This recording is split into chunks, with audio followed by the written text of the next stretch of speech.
There appears to be a gradual shift of priorities within the Ukrainian armed forces now that Ukraine is in default and Poroshenko was told in no uncertain terms in Paris to stop goofing around and get on with implementing Minsk agreements. That, however, does not mean Ukrainian soldiers are free from danger, though the main danger appears to be their own equipment. 4 Ukrainian soldiers were injured when their tank caught fire, then blew up, igniting more ammunition stored nearby. The incident took place in Cherkasskaya near Dnipropetrovsk in the 54th Mechanized Brigade. But the troops or their equipment don't seem to be the main concern, not that they ever were. Instead, the main battles that are being fought are over the defense budget, while the mighty Ukrainian defense industry offers such masterpieces as anti-tank, missile-equipped golf carts. Avakov certainly seems impressed, but then again, would he want to be in that thing under fire? Incidentally, where exactly is the missile gunner supposed to stand while launching and guiding the missile?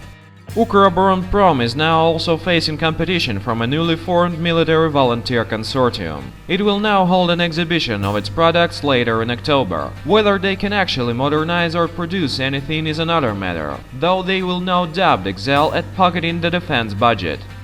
Not even existing plants seems to be able to produce or modernize much of anything. While Ukrainian plants appear to have overhauled a number of Mi-8 helicopters, their limited technical potential meant that the helicopters do not represent a significant combat value. Notice the rusty engine exhaust conduit in this photo?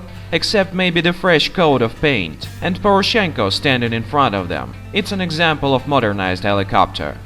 The only new Ukrainian helicopters are machines like this Lev 1, Lion 1, which is in fact a US helicopter bought in Canada and modified using an engine from a Mi-2 helicopter. Taking something old and pretending it's new has been raised to an art form by the Ukrainian combat vehicle industry.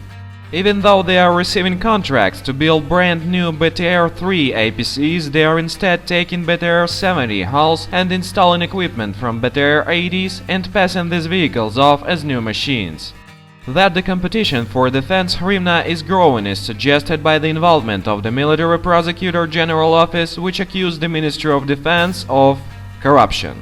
Yes, corruption in Ukraine. Apparently, the MOD cannot account for 100 billion hryvnia, which is pretty close to the country's entire annual defense budget. Will this new attention to corrupt actually address corruption? We don't think so.